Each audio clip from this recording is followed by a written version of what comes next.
Good evening, America. I'm Pink Floyd, broadcasting from the dark side of the moon. Welcome to News Drops TV, a humorous, somewhat conservative twist when needed, as an add to the news mixology. Let's get into today, where we don't need no education, and we don't need no thought control. And I'm Janice Joplin. You're watching News Drops TV, where we try just a little bit harder to drop the truth, even if it hurts.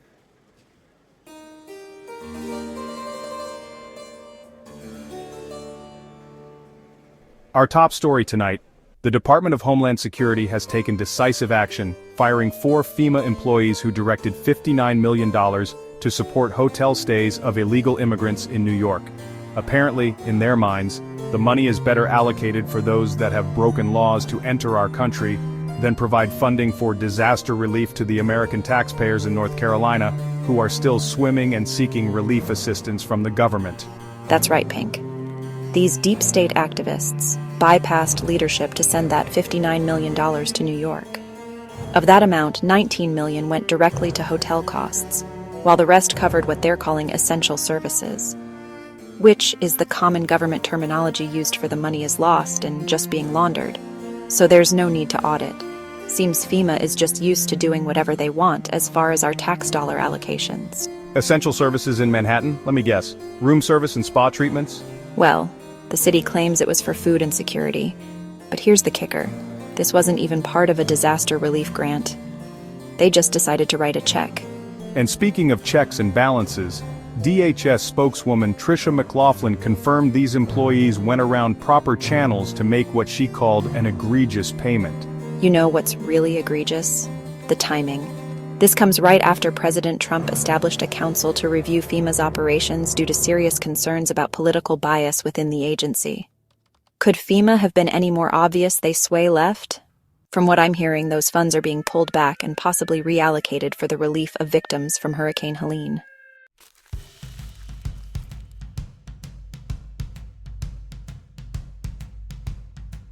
Moving on to our next story, DOGE, the Department of Government Efficiency, is taking aim at the Pentagon's rather creative accounting practices. And folks, you might want to sit down for these numbers. Creative is putting it mildly, Pink. We're talking about $1,300 reheatable coffee cups on its KC-10 aircraft, and then replacing them instead of repairing them when their handles broke. Senator Chuck Grassley, R. Iowa, found the Air Force spent $32,000 replacing 25 cups. And get this, when the handles broke, instead of fixing them, they just bought new ones.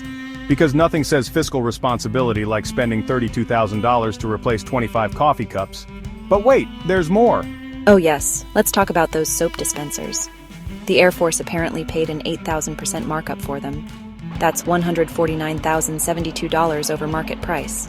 I guess they must be gold-plated? And don't forget the end-of-year spending spree.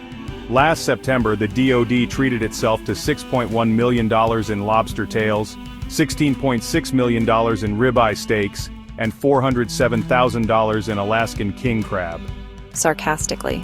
Well, you can't expect our bureaucrats to make decisions on an empty stomach, can you?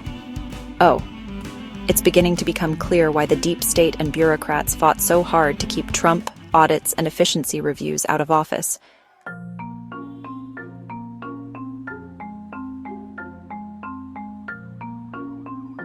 Speaking of government efficiency, DOGE has now set its sights on the Department of Education, terminating nearly $1 billion in research contracts. That's right, Pink. According to internal memos, 169 education research contracts are getting the axe, effectively dismantling the Institute of Education Sciences. Makes sense given the U.S. scholastic scores rank in the bottom quarter compared with other nations.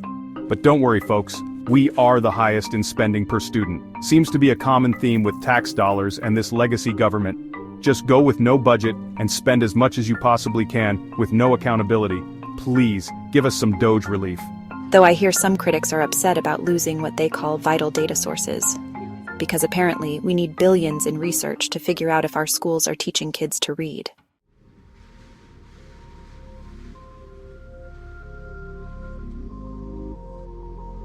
Continuing with FEMA, our next story hits close to home for many North Carolinians.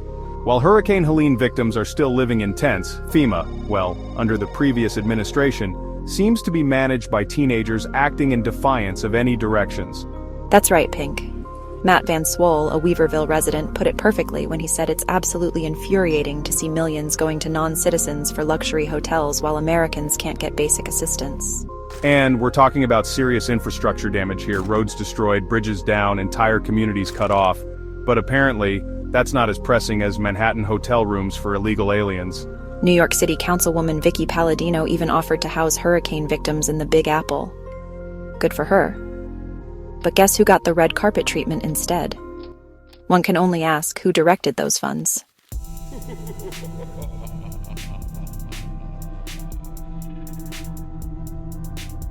In Silicon Valley news, Meta's year of efficiency continues with another round of layoffs. But there's something rather interesting about these particular cuts.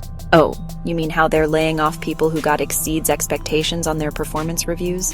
That kind of interesting? Exactly. Despite Mark Zuckerberg's claim that these cuts would only affect low performers, we're seeing employees with glowing reviews getting the boot. One employee, Kayla Curry, wrote that she was never given negative feedback or put on a performance improvement plan. Maybe she just lacked what Zuckerberg calls masculine energy. Well, at least they're being efficient at something. Seems the Doge effect is spreading out. Move over DEI, there's a new order taking shape, and it doesn't care about your size or pronouns or feelings.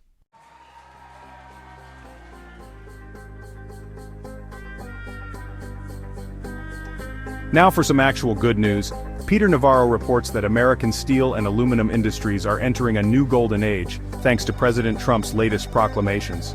The president has reinstated his across-the-board 25% tariff on steel imports and raised aluminum tariffs from 10% to 25%. And this time, no more country-specific exemptions. About time, no more using Canada and Mexico as backdoor dumping grounds for Chinese and Russian steel. And they're cracking down on that clever little derivative products shell game too. No more shipping hot-rolled steel to South Korea for a quick makeover before sending it here tariff-free. Yep, nothing like real accountability.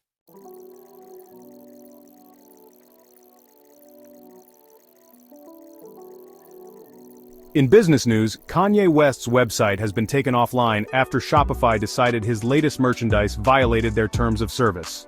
He used a Super Bowl commercial to drive traffic to his site, which was selling, let's just say, some historically controversial symbols on t-shirts.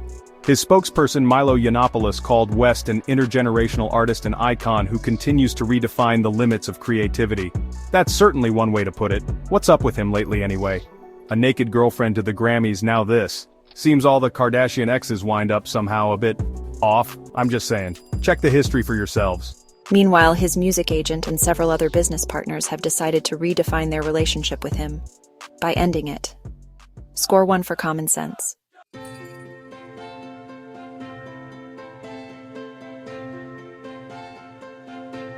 In Treasury news, President Trump has ordered the discontinuation of the penny, citing the rather obvious fact that spending nearly 4 cents to make a 1-cent coin might not be the best use of taxpayer money. The U.S. Mint reported losing $85.3 million on penny production just in fiscal year 2024. That's a lot of copper-plated zinc going down the drain. Though some experts, like Mark Weller from Americans for Common Sense, warn this could lead to increased nickel production, which costs, get this, 14 cents per coin to make. Sarcastically. Because the solution to losing money on one coin is clearly to lose more money on a different coin. Here's hoping some Doge cents will land here as well.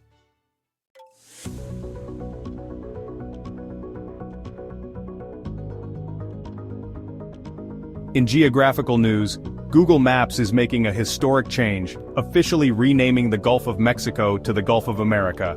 The change follows President Trump's executive order and the Federal Board on Geographic Names' formal adoption of the new name.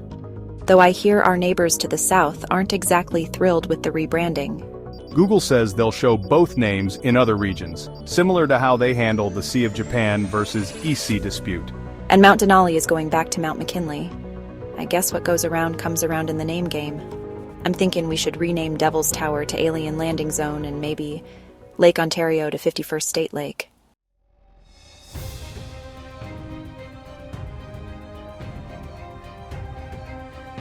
In somewhat alarming space news, NASA reports that the chances of an asteroid striking Earth in the next decade have nearly doubled. The asteroid, dubbed 2024 YR4, now has a 2.1% chance of hitting Earth in December 2032. NASA says that's uncommon, which is NASA speak for maybe start building that bunker. The good news is they're using the Webb Space Telescope to track it. The bad news? It's about the same size as the 1908 Tunguska asteroid that flattened 1,250 square miles of Siberian forest. But hey, at least we won't have to worry about our pennies anymore.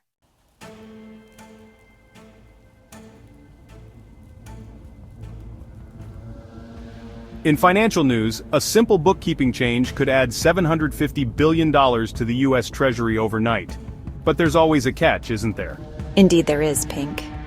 While the U.S. owns about 261.6 million troy ounces of gold, it's still valued at the 1970s price of $42.22 per ounce. Today's market price? Try $2,920. Treasury Secretary Scott Bessent says they're going to monetize the asset side of the U.S. balance sheet for the American people.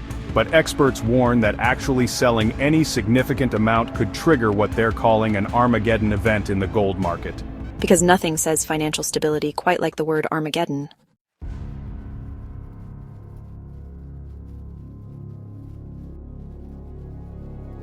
And finally tonight, newly declassified military files reveal some rather disturbing Cold War plans that thankfully never came to fruition.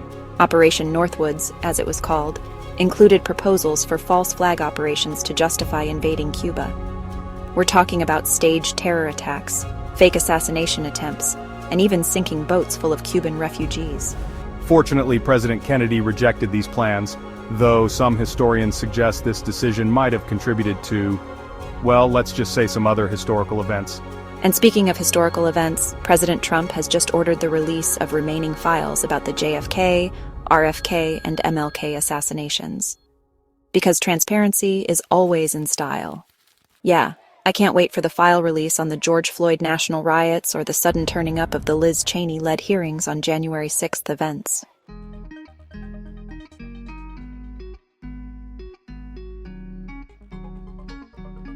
And that's our broadcast for tonight. Remember folks, stay informed, stay skeptical, and always follow the money. For Newsdrops TV, I'm Janice Joplin. I'm on my way with Bobby McGee to cruise into summertime in our Mercedes-Benz. And I'm Pink Floyd, and yes, I wish you were here. That's it for now. Be thankful and enjoy what you have. It's more than you think. Shine on you, crazy diamond. If you liked our content, please give us a like and hit subscribe for more views through the Newsdrop scope. Good night, America.